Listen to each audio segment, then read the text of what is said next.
Baruch Hashem. Bien, familia, pues vamos a comenzar nuestra clase número 8, si no me equivoco. Esta es la octava clase que llevamos de los mandamientos. Así que el día de hoy vamos a estar hablando acerca de las leyes dietéticas, como lo comentaba hace un momentito antes de comenzar la grabación. Y vamos a ver algunos aspectos interesantes que tenemos que aprender a identificar. Como les dije, la clase de la semana pasada, este texto que encabeza aquí debajo de leyes dietéticas es un texto que voy a estar poniendo continuamente o siempre, porque es algo que no tenemos que olvidar. Recuerden Mateo 5, 17 al 20. No penséis que he venido a abolir la ley y los profetas. No he venido a abolir, sino a dar cumplimiento. Sí, os lo aseguro, el cielo y la tierra pasarán antes que pase una i o una tilde de la ley sin que todo suceda. O sea, todo tiene que suceder. Por tanto, el que traspase uno de estos mandamientos más pequeños y así lo enseñe a los hombres, será el más pequeño en el reino de los cielos. En cambio, el que los observe y los enseñe, ese será grande en el reino de los cielos. Porque os digo que si vuestra justicia no es mayor que la de los escribas y fariseos, no entraréis al reino de los cielos. Así que nuestro Mashiach nos puso un top muy alto, ¿sí? Superar la observancia, la justicia de los escribas y de los fariseos y de aquellos sabios de la época, ¿sí? Como Gilel, como Shammai y también como el gran maestro de Pablo. Así que hay personas de la antigüedad que tenían una observancia y una justicia verdaderamente elevada, y Yeshua nos está poniendo un tope muy, muy alto para que nosotros también no pensemos que estamos en la tranquilidad o en la pasividad de tranquilos, ya Yeshua lo hizo todo, nosotros ya lo tenemos ganado. No. Nos está dejando una clara meta a superar también. Así que pensando en ello, tenemos que ver también la importancia que tiene para nosotros las leyes dietéticas. El archivo que les dije cuando comenzamos a estudiar este ciclo de Parashot y comenzamos también el estudio de los mandamientos, hablamos de la clasificación. Aquí tenemos las leyes dietéticas que nos hablan de examinar las marcas del ganado, no comer la carne de bestia impura, examinar las marcas. Tenemos, creo que son 27 mandamientos aquí en esta lista que tenemos que estar analizando. Entonces, vamos a ver el estudio aquí como principios fundamentales de las leyes dietéticas según la Torá. Las leyes dietéticas conocidas como kashrut en hebreo se basan en los mandamientos de la Torá y se han interpretado y ampliado a lo largo de los siglos por las autoridades rabínicas. Estas leyes determinan qué alimentos son kosher, o sea, apto o adecuado, y cuáles no, o sea, cuáles son trefá o prohibido, así como la forma en que se deben de preparar y consumir los alimentos permitidos. Contamos con 27 mandamientos relacionados con los temas de alimentación kasher o kosher, que están aquí en la clasificación de los mitzvot que estamos utilizando este año para irlos analizando. Así que tenemos 27 y aquí vemos cómo a través de los siglos son los sabios de Israel, los rabinos de Israel, los que van teniendo los cuidados de ir revisando estas medidas de kashrut para que sigamos cumpliendo con un mandamiento. Y esto es muy importante. Uno de los mandamientos que son de veras muy, muy delicados de cómo se prepara algo kosher en cuanto a su carne, son los animales terrestres, principalmente lo que son ovejas, carneros, reses, todo este tipo de animales. Entonces, los que están permitidos y prohibidos, tenemos que ver también los animales terrestres. Dice, se permiten los animales que tienen pezuña hendida y rumían, como la vaca, la oveja y el ciervo. Se prohíben animales que no cumplen ambas condiciones, como el cerdo y el conejo y el caballo. Hay aproximadamente 250 especies de rumiantes en todo el mundo, entre animales domésticos y salvajes. O sea, son 250 especies de rumiantes. ¿Cuántos conocemos nosotros? Unos 5, 6 a lo mucho. Entonces, por ahí tenemos un trabajo que hacer, que de repente nos vamos a encontrar con sorpresas y van a decir, eso yo no lo sabía, o que este animal es rumiante, pero no tiene pezuña hendida, como el conejo, ¿sí? Que tiene patitas ahí, pero no es pezuña. Entonces, tenemos que conocer estas características, pero que son las más usuales. Lo mismo sucede con las aves. La Torá enumera una serie de aves prohibidas. Las aves de corral comunes como el pollo, el pavo y una gran variedad se consideran kosher. Para eso les puse unos videos en el grupo de Telegram que habla acerca de lo que es la shejitá y también acerca de las aves kasher. Ahí se dice que uno de los animales más tradicionales, el pollo, y el pavo no es hasta que se descubre América que entra entre los animales kosher. ¿Por qué? Porque cumple con las características que deben de tener para poderlos comer. También hay una clasificación de insectos. Se prohíbe el consumo de la mayoría de los insectos, con la excepción de algunas especies de langostas. También tenemos la clasificación de los peces, que se permiten los peces que tienen aleta y escama y se prohíben los mariscos, crustáceos y otros animales acuáticos. Sin estas características, como el camarón, la langosta, el cangrejo y el pulpo, pues están prohibidos. Entonces, algo en lo que a veces no somos tan cuidadosos, familia, es que a veces compramos productos y revisamos los ingredientes y sin darnos cuenta, aún después de los ingredientes, en la parte más baja de ahí, de donde están los ingredientes, suele aparecer una leyenda chiquita, muy chiquita, que dice, este producto puede contener crustáceos. Entonces, hay gente que compra ciertos alimentos pensando que no tiene ninguna de estas mezclas, pero desde el momento en que dice posiblemente o pueda contener crustáceos, ya para nosotros quedaría totalmente descalificado, porque en el supuesto es sí o es no. Entonces, nosotros tenemos que volvernos muy, muy cuidadosos acerca de lo que comemos. ¿Por qué hay una exigencia de que cuidemos fuertemente lo que comemos? Porque es un mandamiento. Hashem lo estableció para Israel. Entonces, todos los miembros de Israel, todos los miembros de la gran familia que es Israel, están altamente comprometidos con obedecer y con la observancia de las mitzvot, y entre ellos tenemos esta clasificación de alimentos kosher, lo cual quiere decir que tenemos que comer solamente lo que es apto para el consumo de la nación hebrea. ¿Qué más dice acá?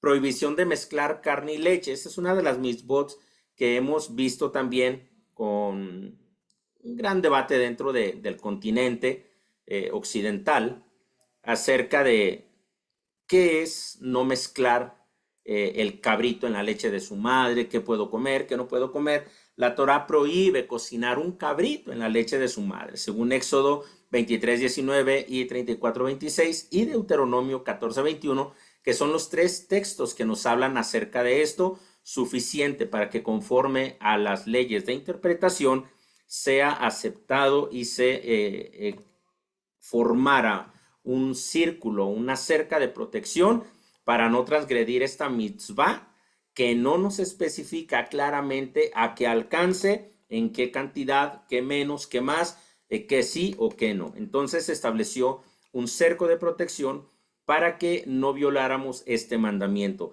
Hay personas que acostumbran comer carne o birria, carne de borrego, de res, con queso. Nosotros aquí no tenemos esta costumbre y no la enseñamos así tampoco. Nos apegamos más a esta tradición hebrea, judía, porque realmente el texto no nos especifica qué podemos comer o qué no podemos comer, ya que el texto dice no cocerás al cabrito en la leche de tu madre, de su madre. Entonces, hay prohibiciones que no son explícitas en la Torá y se crearon leyes alrededor de este mandamiento para que se protegiera y no vernos así en una posible falta. Así que De esta prohibición se deriva la ley de no comer carne y productos lácteos juntos. Esto implica tener utensilios de cocina, vajilla, cubiertos separados para carne y leche, así como esperar un cierto tiempo después de comer carne antes de consumir lácteos y viceversa. Esta es una regla que dentro de las llamadas raíces hebreas o Efraín hay una gran polémica, pero que debemos de ser muy respetuosos con la observancia que cada comunidad o que cada miembro tiene. Aquí nosotros, como les dije hace un momentito, no acostumbramos a mezclarlas, la carne y los lácteos, nos apegamos a la tradición judía porque verdaderamente no existe un texto que nos especifique cuál es el alcance de esta mitzvah. Y dado que por más de 2000 años el judaísmo, 3000 y tantos años, han estado guardando estos mandamientos, ellos se vuelven los guardianes y protectores de algunas mitzvot que nosotros pudiésemos estar rompiendo en el nombre del Mesías o en el nombre de la gracia o en el nombre de que hoy todo nos es permitido y podemos vernos violentando, dado que tenemos esa balanza que al parecer puede estar desbalanceada si no somos cuidadosos, no enseñamos nosotros que se pueda comer. Nosotros nos limitamos a la halajá y a este comentario rabínico. Si alguien en otras comunidades lo hace, yo respeto esas posturas, pero no lo enseñamos nosotros porque no hay una especificación clara de esta mitzvah. ¿Sí? ¿Qué más tenemos en esta clase de hoy? El sacrificio ritual. Este es un tema que a mí me tiene impactado. Otras veces lo he revisado, pero hoy le dediqué más tiempo a revisar acerca de lo que es el sacrificio ritual, la shejitá. Los animales terrestres y las aves kosher deben de ser sacrificados de una manera específica llamada shejitá, realizada por un matarife ritual, que es un shohet, que debe de estar capacitado. Este proceso busca minimizar el sufrimiento del animal y asegurar un rápido desangramiento. Entonces, ¿qué tan delicado puede ser este proceso? Mucho. Tan especial está considerado que yo consulté si podía ir a una matanza cuando hay degüelle, ya sea de reses, de ovejas o algo, y pues no, por el momento no. Dice, no, son muy celosos de las comunidades o los especialistas de este proceso. Entonces, es algo muy, muy, muy cerrado porque es importante que no se vaya a manipular. ¿Por qué? Porque es un pueblo santo, un pueblo apartado, un pueblo que tiene que cumplir con unas leyes que son muy, muy específicas para Israel y no así para todas las naciones. Entonces, se tienen cuidados muy específicos como el sacrificio, la inspección y la manipulación de la sangre y de la carne. Entonces, esto de la shejitá es muy, muy importante. Hay una prohibición también que tenemos de consumir sangre. Se prohíbe el consumo de sangre de animales y aves, conforme a Levítico 7, 26 al 27, 17, 10 al 14. Dice, la carne debe de ser remojada y salada para extraer la sangre antes de ser cocida.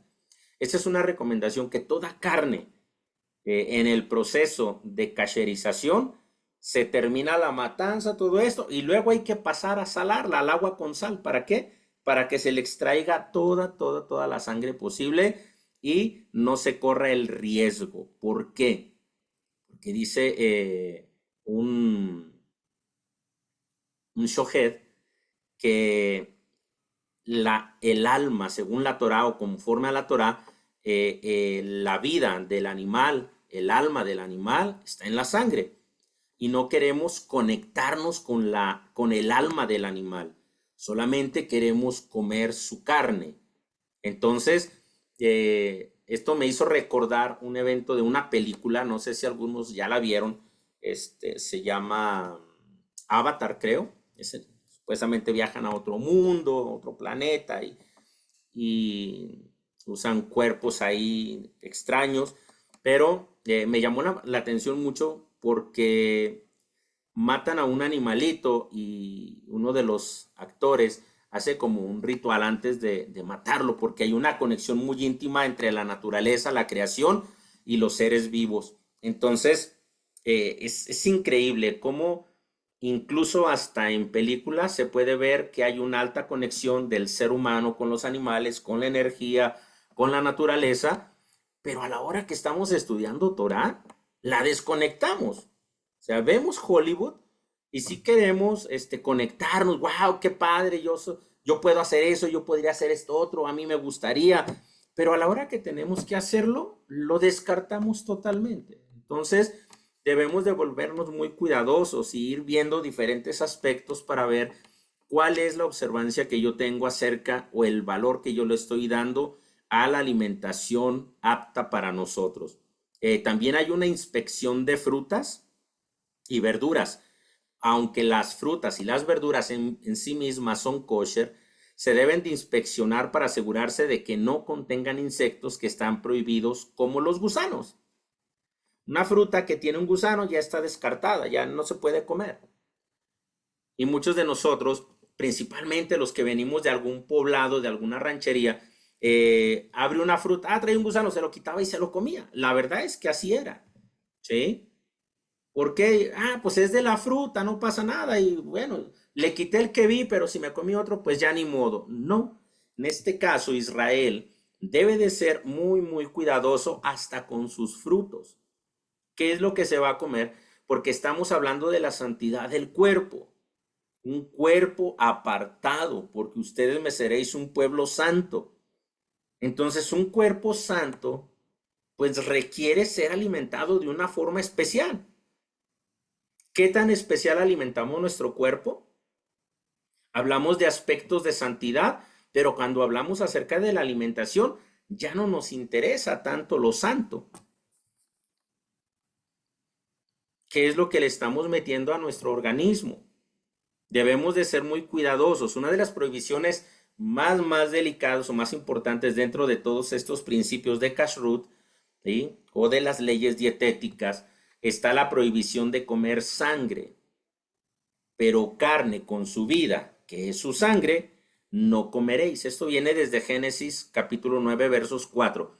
Ese es uno de los primeros mandamientos dados a Noé y sus descendientes después del diluvio, estableciendo una prohibición universal contra el consumo de la sangre. O sea, hace que este es un mandamiento que si dijéramos, no, es que ese mandamiento se le fue dado solamente a los judíos. No, se le fue dado a las 12 tribus.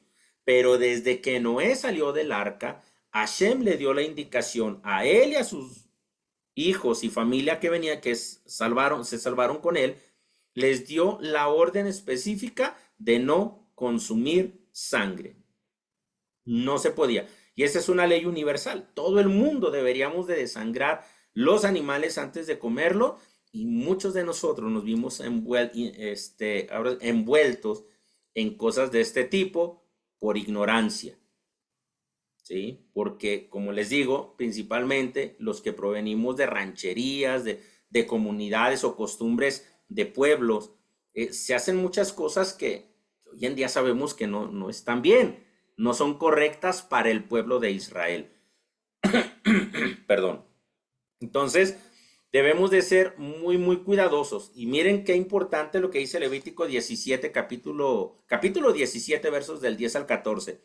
Cualquier varón de la casa de Israel o de los extranjeros que peregrinan entre ellos, que comiere alguna sangre, yo pondré mi rostro contra la persona que comiere la sangre, y la cortaré de entre su pueblo, porque la vida de la carne en la sangre está, y yo os la he dado para hacer expiación sobre el altar por vuestras almas, y la misma sangre hará expiación por la persona. Por tanto, he dicho a los hijos de Israel, ninguna persona de vosotros comerá sangre, ni el extranjero que peregrina entre vosotros comerá sangre, y cualquier hombre de los hijos de Israel o de los extranjeros que peregrinan entre ellos, que cazare un animal o ave que sea de comer, que se ha de comer, verterá su sangre y la cubrirá en tierra, porque la vida de toda carne es su sangre. Por tanto, he dicho a los hijos de Israel, no comeréis sangre de ninguna carne, porque la vida de toda carne es su sangre. Cualquiera que la comiere será cortado. Este es un mandamiento que, si recordamos cómo empezamos esta clase también, las indicaciones que nos deja el Mesías, no está anulado. Estas son leyes que debemos de continuar aplicando. ¿Por qué? Porque dice Hashem, y la cortaré de entre su pueblo. No dice será cortada, o sea, por parte del Sanedrín, por parte de alguien. No, dice y la cortaré de entre su pueblo. Entonces, esto es bien importante porque por comer sangre, Dios hace una separación entre las tales personas, aunque sean Israel, si desobedecen esta mitzvah. Y ese es uno de los problemas cuando no somos escrupulosamente cuidadosos con los principios de kashrut. No, no pasa nada, no sean exagerados. Incluso hay quien pues dice que no es necesario hacer toda la casherización en agua con sal.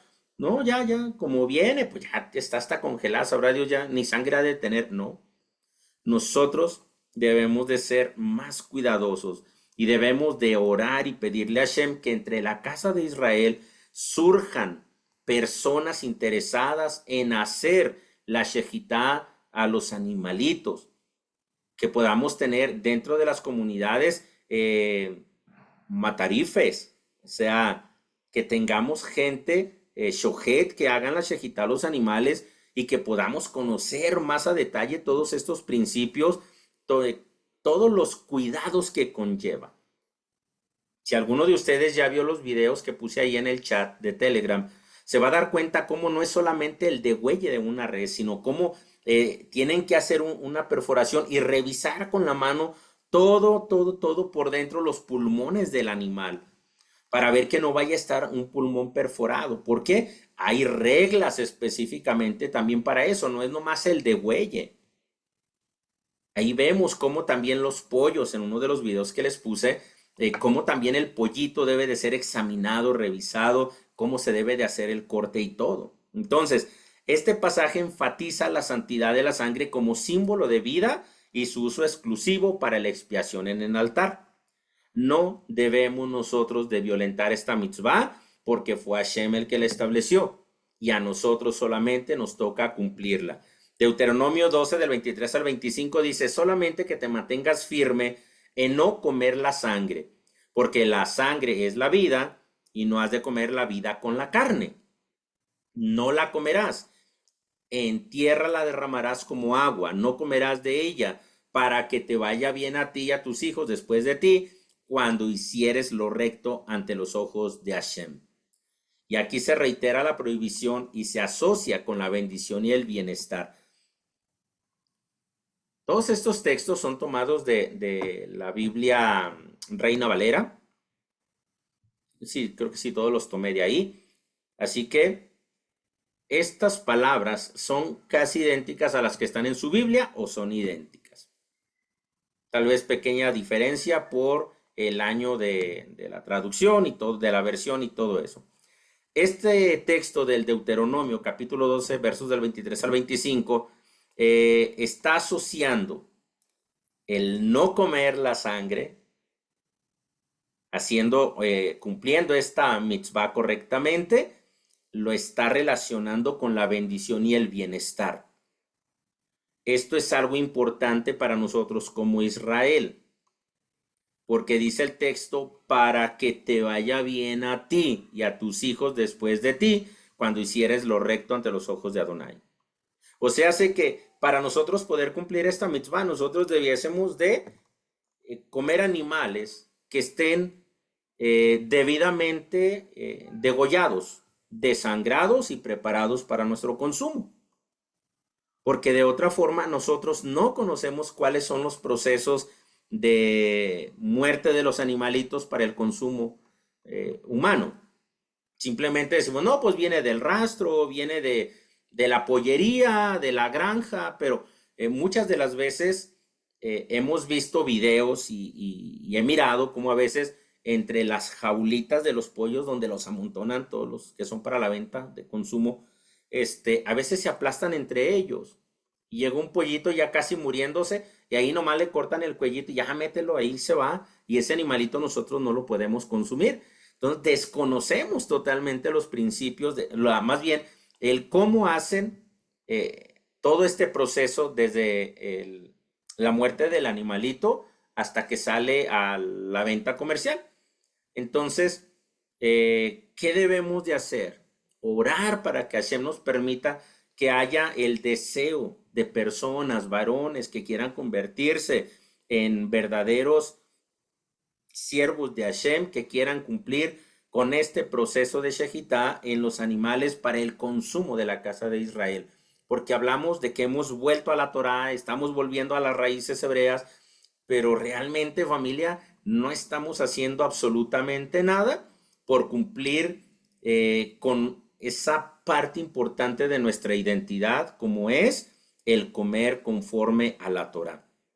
Comemos en medida de nuestras posibilidades lo que tenemos y hay quien aún así no le gusta cacherizar la carne. Yo les he explicado y les he dicho cómo hacerlo con vinagre, cómo hacerlo con agua, agua con sal, pero hay gente que no le gusta cacherizar. Dice, no, ahí se le cae la sangre y así más rico. Y les hemos explicado, pero esto es importante porque en base a la exigencia que nosotros presentamos en la cacherización y en lo que vamos a comer, dice el texto de Deuteronomio, para que te vaya bien a ti y a tus hijos después de ti. O sea, no es nada más mi vida ni mi generación, son mis hijos y mis nietos y mis bisnietos, que Hashem nos los permita y nos conceda grandes generaciones. Esto es para el bien de todos ellos. O sea que estos mandamientos no son mandamientos nada más presente y para mí, y cuando yo me muera, pues ya, hijos, coman lo que quieran. No. Esto es para que nos vaya bien a nosotros, a nuestros hijos y a los hijos de nuestros hijos después de nosotros. Entonces debemos de comenzar a ser más cuidadosos. Dentro del judaísmo es increíble. La verdad, yo sí estoy asombrado de todo el proceso que se lleva desde que hacen la examinación del animalito y luego cómo se prepara para el degüelle, ya sea pollo, ya sea res, oveja, cómo se hace el desangrado, cómo se hace la revisión previa antes de decir que es kosher, cómo se deben de hacer los cortes y qué partes de la res se consideran kosher y qué partes no. ¿Por qué? Por lo complicado que se puede convertir guardar, hacer la separación del nervio que nosotros lo conocemos como nervio ciático, el nervio que se encoge, ¿sí? Es una prohibición que está en la Torah también en Génesis y que muchas de las veces hay gente que dice, no, no pasa nada, ni siquiera se ve, y además eso es cosa de hombres, pues es que está en la Torah. Está escrito en la Torá en Génesis y dice que por esa causa los hijos de Israel no comen ese nervio. Entonces, si somos hijos de Hashem, hijos de Israel, y somos parte del pueblo de Israel, también nosotros debemos de cuidar esa mitzvah y debemos de ser más cuidadosos. Entonces, todos estos aspectos, hay gente que puede tener 15, 20 años, 30 años estudiando Torah y sigue comiéndose este nervio o no le da la importancia a estas alimentaciones porque no está considerando la profundidad que tiene obedecer una mitzvah de esta índole, de este tipo. Ahora, si nosotros pensáramos que no pasa nada, en el libro de Hechos, Hechos de los Apóstoles, capítulo 15, versos 20-21, dice, usted puede leer el contexto también ahí, dice, sino escribirles que se aparten de las contaminaciones de los ídolos y de la fornicación y menciona dos cosas más, y de lo ahogado y de sangre, porque Moisés desde los tiempos antiguos tiene en cada ciudad quien le predique en las sinagogas donde es leído cada sábado. Es interesante que se hace la primera declaración y la conecta con las enseñanzas de Moisés dentro de la sinagoga. ¿Cómo pueden mandar no comer ahogado y abstenerse de la sangre si no conocen el proceso del desangramiento, cuáles son las leyes, cuáles son las reglas, cómo se debe de hacer. Y más si es un pueblo que está haciendo una transición a la fe hebrea, que no conoce estos principios, que vienen de otras naciones, es imposible que solamente digan, ah, sí, pues vamos a comer así, nomás como nos dijeron. No, por eso el texto nos conecta. El pasaje muestra la importancia para los creyentes gentiles en el Mesías Yeshua que conozcan las leyes de Kashrut inicialmente con dos aspectos importantes: el ahogado y abstenerse de la sangre, de comer sangre. Porque en la sinagoga cada sábado se le enseñan leyes conforme a la Torá que recibimos a través de Moshe. Entonces, estos mandamientos siguen siendo importantes. El proceso de alimentación, los textos con los que se trata de evitar que se coma kosher, son textos que no están hablando de esto. Uno de los textos está hablando de comer o no con las manos limpias. Y el otro de una visión que está relacionada con los gentiles y no con la comida. E incluso la visión de Pedro, Pedro dice, Señor, yo nunca he comido nada impuro. Después de que él recibió la visión y le dice, Pedro, mata y come, y él dice, no, Señor, porque yo nunca he comido nada impuro. No lo obligaron a comer, en la visión no fue obligado. Aquel lienzo fue elevado nuevamente para que Pedro comprendiera la visión de lo que seguía a continuación, pero no para que Pedro empezara a comer moluscos y todo este tipo de alimentos. Entonces, si sacamos la historia de su contexto, pues podemos crear muchas cosas y nos vamos a ver con el gran problema del inicio de estos estudios, con lo que dijo Yeshua. Y aquel que los enseñe de esta manera, o sea, transgrediéndolos o minimizándolos, o aquel que los enseñe y los practique, también tendrá su premio mayor. Entonces, es un poquito complicado pensar que los apóstoles estaban desobedeciendo las indicaciones del Mesías, o pensar que el Espíritu Santo, el Ruach HaKodesh, los estaba llegando a transgredir la misma Torá, o que los estaba llevando a hacer cosas novedosas en contra de la Torá, cuando Yeshua dijo que todo se tenía que cumplir. Pasarán el cielo y la tierra antes de que se cumpla todo esto. Entonces nosotros tenemos que cumplir cada aspecto que nos toca cumplir de la Torá hasta que el Mesías vuelva. Nosotros tenemos que volvernos muy celosos y muy cuidadosos de los aspectos de nuestra alimentación. Sé que muchos no tenemos los medios, los alcances, no tenemos una comunidad en donde tengamos un shohed, alguien que haga la shejitá, que separe, que conozca bien todo este proceso para que todos podamos consumirlo. Es caro este proceso. Aparte, por ahí les compartí un video en el grupo de Telegram, también de Enlace Judío, donde se hace la mención, una entrevista que hay acerca de este tipo de personas que son preparadas específicamente para este servicio, y es algo increíble, y porque es cara la carne kosher también, ¿no?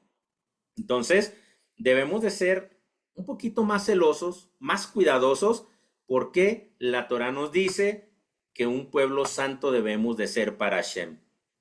El texto agrega la palabra ahogado en el texto de Hechos de los Apóstoles que le acabo de leer ahorita. Agrega la palabra ahogado, en griego, niktos, G4156 del Strong. Se define como estrangulado, o sea, hace sin desangrar hasta la muerte. O sea, hace que el famoso ahogado no es nomás el que se ahoga en agua.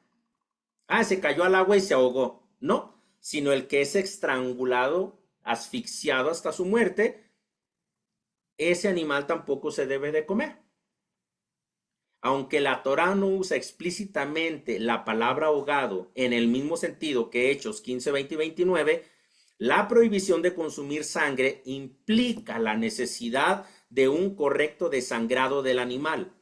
Un animal que muere por asfixia o estrangulamiento, es decir, ahogado, retendría su sangre, lo que haría que su consumo fuera contrario a las leyes bíblicas. Ya no lo podríamos comer. Y eso es algo que nosotros no sabemos porque realmente lo que compramos nosotros en las carnicerías, no sabemos ni siquiera cómo lo mataron.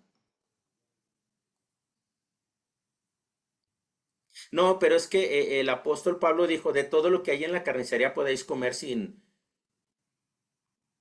preguntar.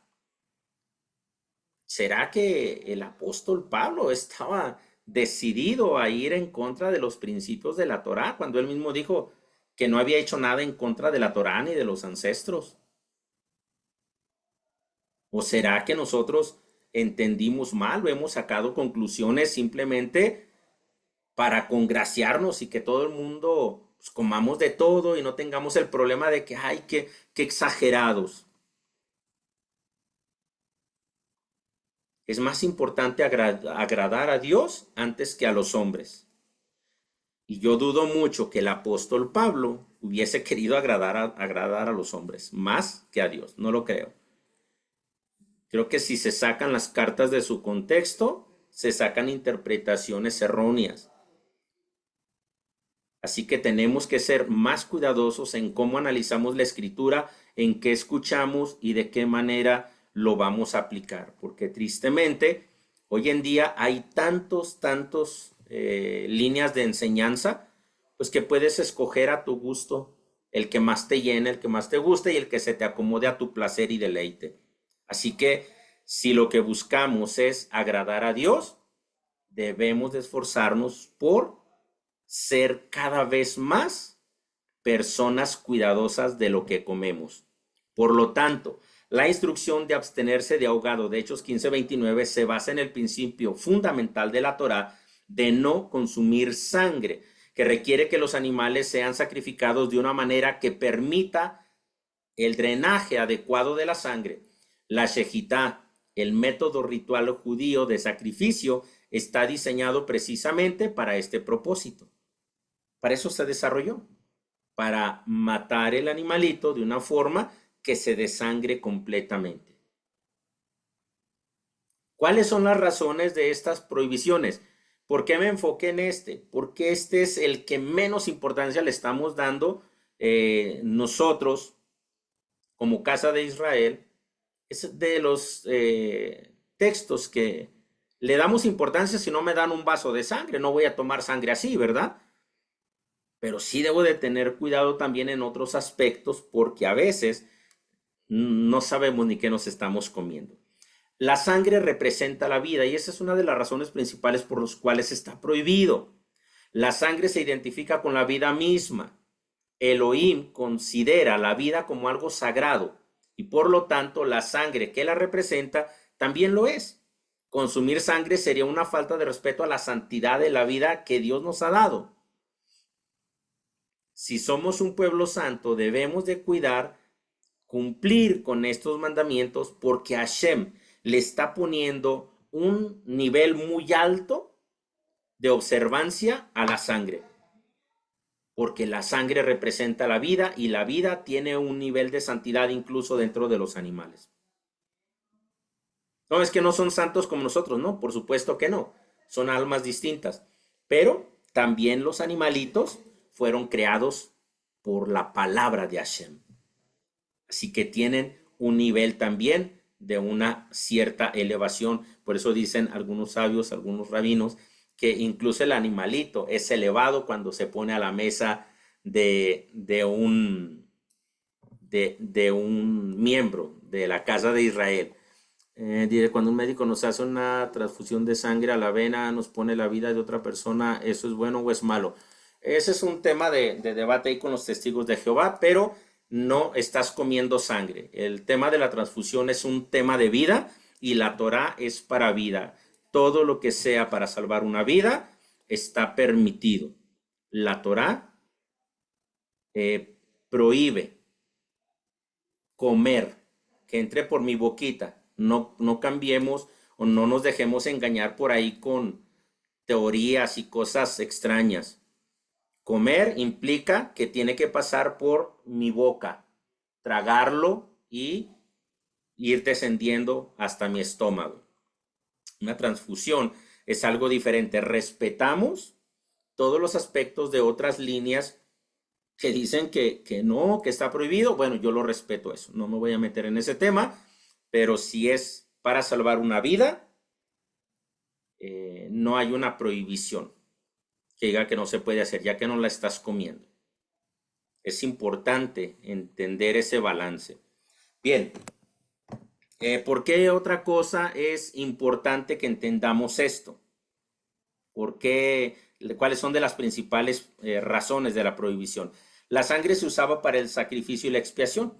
En el sistema sacrificial de la Torá, la sangre de los animales se ofrece en el altar como expiación por los pecados.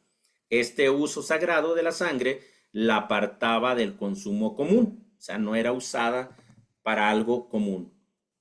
Incluso aquellos que dicen, no, es que las gallinas no se sacrificaban en el altar y también está desangrándose. Sí, porque tenemos una mitzvah que se le dio a Noé, desde Noé, que ya en la entrega de la Torá es más específica para nosotros como pueblo de Israel. Así que esto es algo que todo animal que vamos a consumir terrestre debemos de degollarlo y desangrarlo perfectamente.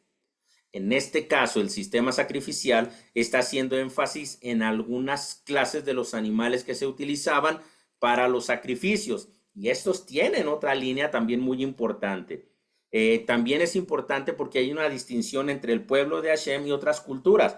La prohibición de comer sangre también servía como una distinción entre el pueblo de Israel y otras culturas que practicaban el consumo de sangre en rituales paganos. Por eso es importante también. Hay una continuidad en el Nuevo Testamento, en el Brit Hadashah, sí. Aunque el sistema sacrificial fue suspendido con la destrucción del templo hacia el año 70, era común, o después del Mesías, la prohibición de consumir sangre se reafirmó en el Brit Hadashah, en Hechos 15, mostrando su importancia y continuidad. ¿Sí? Así que este es un tema que nosotros tenemos que seguir cuidando continuamente. ¿Cuál es el otro aspecto que debemos de cuidar? Cuando estamos leyendo, no comer carne desgarrada o de un animal que se murió solito y no supimos qué pasó. La Torá dice que es carne terefá o nevelá en hebreo. Éxodo 22:30 dice, no comerás carne de una bestia que sea terefá, literalmente desgarrada. En el campo a los perros le echaréis. Entonces, este tipo de animalitos no se deben de consumir. ¿Qué sucede cuando uno de estos animalitos, digamos una res, es atacada por perros y luego dicen, bueno, pues no pasa nada, hay que cortarla y véndala, vendes al carnicero que él la saque? Y usted y yo que no sabemos de dónde viene la carne, pues vamos, la traemos y no la comemos.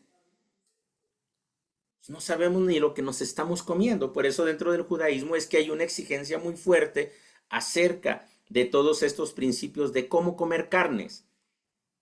¿Cuál es el proceso? ¿Quién hizo el degüelle? ¿Tiene experiencia? ¿Fue capacitado? ¿Fue entrenado para ello? ¿Conoce todos los principios halágicos? A ese punto ha crecido la exigencia de la observancia en el pueblo de la casa de Judá. Así que si nosotros decimos que estamos volviendo a casa, recuerden que el hijo pródigo no regresó a poner sus leyes y no llegó a decirle a su hermano y a su papá, miren, yo he aprendido esto, yo creo que mi revelación es más profunda que la de ustedes. No. De alguna manera entendemos que el hijo llegó a sujetarse al padre nuevamente. El hijo ha vuelto a casa y tiene que sujetarse a los principios de su padre. No los puede violar, no los puede anular y no puede hacer lo que quiera nuevamente, porque por hacer lo que quería, el hijo se fue de casa y despilfarró los bienes de su padre. Cuando él retorna, llega y humilde se sujeta a lo que papá le está indicando. Nosotros debemos de ser así. Somos el hijo pródigo volviendo a casa, sujetémonos a las reglas de nuestro padre, a las reglas de la casa. ¿Qué sucede cuando los hijos mayores volvemos a la casa de papá? No podemos llegar a imponer nuestras reglas, tenemos que llegar a sujetarnos a las reglas de la casa. Oye, aquí se entra a las 10 de la noche a más tardar. No, pero yo ya soy un adulto, no me esperes, llego más tarde. No, señor, tiene que llegar a la hora que le indican porque está volviendo al techo de su padre y de su madre. No podemos pensar que la Torá nos permite violar los principios y ahora aplicarlos de una manera en la que nosotros lo podamos manejar de una forma distinta. ¿Qué es terefá? Es la palabra hebrea que se traduce como desgarrada o despedazada. Se refiere a un animal que ha sido mortalmente herido por otro animal salvaje o por cualquier otra causa que le provoque una herida interna grave que lo llevará a la muerte en poco tiempo. No se refiere simplemente a cualquier herida superficial. La condición de terefá implica una lesión interna que impide que el animal sea considerado apto para el consumo, incluso si se le sacrificara ritualmente después de la herida. Y esta es una de las causas por la cual cuando se hace el proceso de la shejitá, el matarife tiene que revisar los pulmones por dentro del animal ya cuando se le hizo la shejitá, porque se inflan como un globo, se infla, dice en el video el shohet, dice, se inflan como una llanta en la vulcanizadora y se revisa que no tenga fugas de aire. ¿Para qué? Porque si tiene una perforación en los pulmones, ya no es kosher, ya no se puede comer, porque estaba herido, estaba lastimado y ya no, conforme a las reglas de la Torah, ya no podemos comerlo. Entonces, si desconocemos todo esto, familia, pues realmente cuál es nuestro nivel de observancia. Y no con esto quiero decir que estamos haciendo las cosas mal, quiero decir que no estamos profundizando cada vez más. Hablamos del crecimiento, pero queremos seguir en nuestro estado de confort, que no nos exijan, que no nos pidan. Y si me piden, pues me voy así de fácil. Hay 10,000 y tantos hoy en las internets, a quienes seguir, o sea, no pasa nada. Pero ¿cuál es mi relación con Dios? Por eso el Mesías dice, donde está tu tesoro, ahí está tu corazón. Si nuestro tesoro está en la observancia de la Torá, nada se nos va a hacer difícil. Vamos a buscar cada vez más ir creciendo, desarrollándonos y cada vez siendo mayor luz, en lugar de que se vaya extinguiendo esa flama. La gente que no quiere aprender o que quiere aprender en su confort es la que va buscando otros lugares y se va brincando. ¿Por qué? Ah, no, es que aquí ya se están volviendo muy exigentes. Es que no es la exigencia de los hombres, es la exigencia de la Torá que no la queremos aceptar. En nuestro corazón no está solamente en obedecer la Torá, nuestro corazón está en que estamos buscando algo que no es agradar a Dios, sino buscar algo que me agrade y me llene a mí. ¿Es malo? No, pero tu propósito no es honrar a Dios ni agradar a Dios. Por lo tanto, no vamos a entender, no vamos a caminar la misma línea de la Torá, la misma línea que el Mesías dijo, el que quiera venir en pos de mí, tome su madero de ejecución y sígame. Porque entonces queremos la salvación, pero no queremos el camino de la salvación. Implicaciones. La ley Terefá enfatiza la importancia de consumir carne de animales que han tenido una muerte rápida e indolora a través del sacrificio ritual, que es la shejitá. Un animal terefá, ya está en un proceso de muerte prolongado y doloroso debido a sus heridas internas, lo cual lo hace inadecuado para nuestro consumo, para el consumo como pueblo de Israel. Hoy se sienten muy santos, pues es que Hashem lo dijo, no lo decimos nosotros. El problema es que Hashem nos da una elevación espiritual y nos llama santos y nosotros no nos comportamos a la altura. Deuteronomio 14:21. No comeréis ningún cuerpo muerto. Al extranjero que está en tus poblaciones podrás darlo para que lo coma o véndelo a un extranjero porque tú eres un pueblo santo, Adonai tu Elohim. ¿Por qué otras personas sí lo pueden comer y nosotros no? Porque somos un pueblo llamado a transmitir la santidad de Akadosh Baruj Hu a las naciones, a los demás pueblos. Es un llamado especial. Ser Israel no es cualquier cosa. Ser Israel va más allá de un simple entendimiento religioso. Es algo más profundo, es una conexión divina, es un servicio divino que nos lleva a honrar al Santo, bendito es Él. Una conexión a través del Mesías que nos indica que nosotros debemos de ser luz, pero para ser luz, este cuerpo tiene que estar cada vez más santificado, más apartado de aquello que nos indica la Torá que no es apto para Israel. ¿Por qué? Porque pueblo santo eres, Adonai tu Elohim. La otra parte también de la prohibición es la nevelá, que está aquí en Deuteronomio 14:21. Esta palabra hebrea se traduce como cuerpo muerto, carroña o animal muerto por sí mismo. Se refiere a un animal que ha muerto por causas naturales, o sea, enfermedad, vejez, etcétera, o por un accidente en el que no hubo intervención humana para el sacrificio ritual. La clave aquí es que el animal no fue sacrificado según la Shejita. ¿Se murió? Oye, ¿a qué hora se murió? Pues sabe, pero ya estaba en estado de descomposición porque si estaba herido, esa herida fue lo que lo fue matando. Entonces ya no se puede comer. Implicaciones. La prohibición de Nevelá se basa en el principio de que la carne consumida debe provenir de un animal sacrificado de acuerdo a las leyes divinas. Comer Nevelá se considera impuro porque el animal no fue preparado para el consumo a través del proceso ritual. ¿Cuál es la diferencia y clave entre la terefa y la nevelá?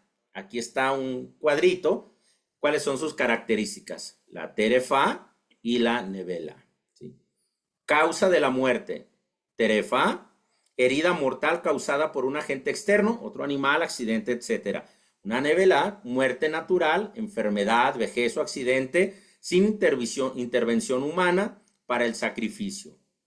El estado del animal, en lo que viene siendo en la ley para lo terefá, mortalmente herido, pero aún vivo al momento del hallazgo. Y nevelá, ya muerto. Ambos están prohibidos. Posibilidades de sacrificio. La terefá, no apto para el consumo, incluso si se sacrifica después de la herida. No, porque ya está lastimado, herido por otras condiciones externas. Tiene que llegar al proceso ritual de la shejitá entero, limpio y apto. Y en la nevelá tampoco no es apto para el consumo porque no fue sacrificado ritualmente. Y esto es algo que por 2 años lo he venido diciendo. Nosotros no conocemos los procesos de cómo matan esos animalitos que nos comemos. O cuando les digo, vayan a las pollerías, fíjense cómo los matan y si los desangran. Bueno, hay que ver que se desangren, cómo los preparan y todo. Y aún así, tenemos que cacherizarlo. En casa, mi esposa, todo lo que son carnes, buscamos y luego las cacherizamos en agua con sal hasta que se le extrae lo más que se logra sacar con la agua con sal. Y son recomendaciones que tenemos que seguir, pero tenemos que estarle pidiendo a Hashem que nos conceda como pueblo, en lugar de causar tantas divisiones y conflictos ahí con ciertas teologías, creo que deberemos de unirnos en oración para que surja entre el mismo pueblo quienes se hagan cargo de estos servicios para la comunidad. Así que no comer Heleb.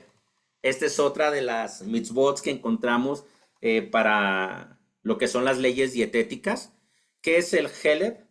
El sebo del animal o la grasa del animal según Levítico 7:23.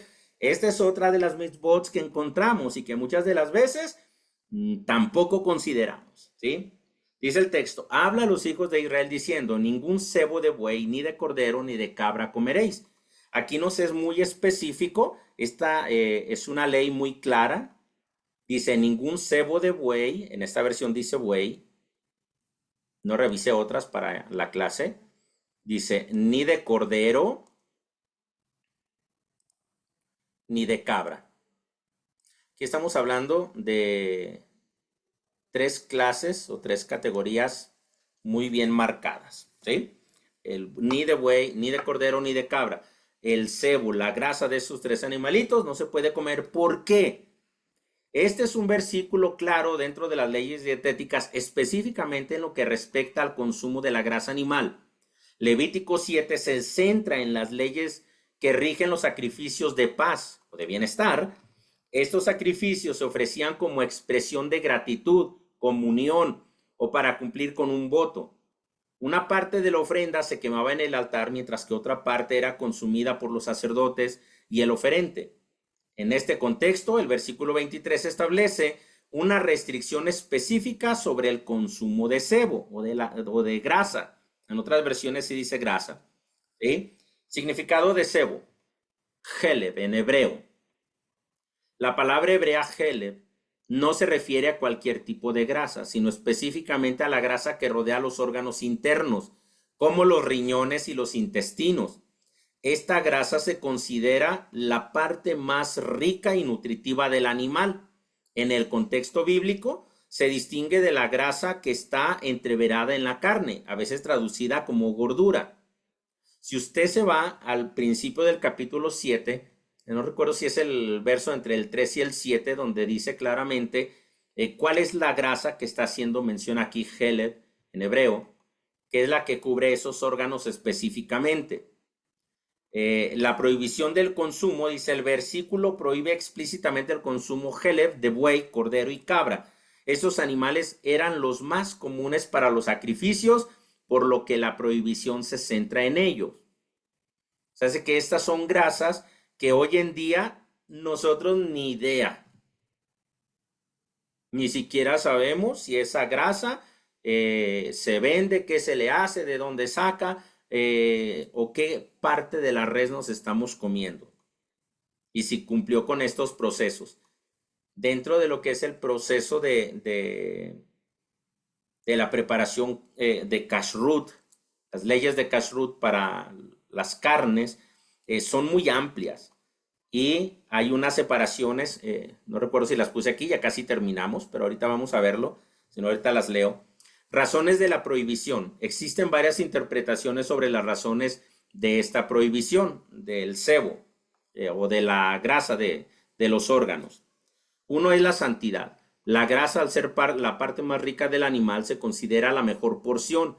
Al prohibir su consumo, se reservaba para Elohim, quien la recibía a través de la ofrenda quemada en el altar. Esto simboliza la dedicación de lo mejor para Hashem. Y una distinción cultural probablemente también. Dice que la prohibición también pudo haber servido para diferenciar a los israelitas de otras culturas que consumían libremente este tipo de grasas. Hacer una separación de las grasas, de los órganos, de aquello que nos está prohibido, familia, habla del gran respeto que tenemos por una mitzvah, del gran respeto que le tenemos al dueño de la casa, a papá que nos recibió con los brazos abiertos después de que fuimos unos pródigos. Obedecer estas leyes implica demostrarle cuánto respetamos y cuánto valoramos el que nos haya recibido en casa. Eso es algo que tenemos que aprender. Implicaciones teológicas, bueno, dice acá, reconocimiento de la soberanía de Elohim. Al reservar la mejor parte del animal para Hashem, los israelitas reconocían su soberanía sobre todas las cosas y el derecho de recibir lo mejor. Por eso es que Hashem se agradó con la ofrenda de Abel y no con la de Caín. Separación y santidad. La prohibición del sebo reforzaba la idea de separación y santidad del pueblo de Israel. Al abstenerse de consumir lo que se consideraba sagrado, se diferenciaban de otras naciones y se mantenían apartados para Elohim. Y tenemos aquí al final, un pequeño comentario todavía, que hay 3 partes del animal que no son kosher. La sangre, algunas grasas como las que vimos ahorita, y el nervio ciático o el nervio que se encoge o se contrae. Esas 3 partes no son kosher. Y uno de los procesos más difíciles de lo que pude investigar acerca de la separación de la res es la parte trasera de la res, que es donde está el nervio ciático. Parece que es un trabajo muy demandante, muy exigente, y hay muy poquitos que lo hacen y es muy caro. es muy caro este servicio. Entonces, esas partes se separan de la res, esas no se comen como kosher, sino que se dan a un carnicero externo o de otras comunidades no hebreas o no judías para que ellos lo puedan consumir, ya que para nosotros está ordenado un cierto orden de los alimentos permitidos, y como ese es un trabajo muy demandante y poco remunerable, es muy poco valorado, no valorado, más bien se extrae muy poco beneficio a la hora de hacer esa separación, y el trabajo pues es arduo. Entonces prefieren la parte completa trasera de la vaca, la venden a carniceros no hebreos, no judíos. Entonces, si tiene su chiste conocer las partes de la res también, familia, ¿sí? Por último, conectando la alimentación con el alma. Este es un pequeño comentario también que encontré algunos aspectos muy padres también que me gustaron. La comida como un acto sagrado. El kashrut no se limita a las reglas dietéticas, sino que se concibe como una forma de acercarse a Elohim y vivir una vida más santa. Al elegir al elegir conscientemente alimentos kosher, se establece una conexión espiritual con la creación divina y se expresa gratitud por los alimentos. Al seguir estas leyes, se cultivan virtudes como la disciplina, el respeto y la gratitud, lo que a su vez contribuye a un crecimiento espiritual más profundo. Buscar ese tipo de alimentación: disciplina, respeto y gratitud. 3 cosas muy tremendas que son importantes que las tengamos, porque sin ellas cuesta trabajo algunos aspectos de la vida y mucho más en la fe, en un mundo tan diverso como en el que vivimos, en el que nos tocó vivir. Disciplina, respeto primeramente a Hashem, a nuestro Elohim, y gratitud también al que todo nos provee. Así que es importante considerar esto. Cumplir con las leyes de Kashrut requiere disciplina y autocontrol. Aquí entra el autocontrol también. Cualidades que también se pueden aplicar a otros aspectos de la vida. Al cultivar estas virtudes a través de la alimentación, se fomenta una disposición del corazón más disciplinada y enfocada. Mire qué interesante. Es muy interesante que podamos entender esto.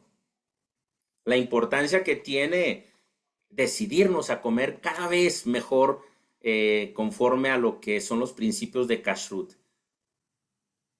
Es una disposición del corazón más disciplinada y enfocada. Cada alimento kosher tiene un significado simbólico y puede representar diferentes valores. Por ejemplo, hablando del vino, puede simbolizar alegría y celebración, mientras que el pan puede representar sustento y vida. Al reflexionar sobre estos símbolos, se puede profundizar en el significado de la alimentación y cultivar una actitud más positiva y agradecida.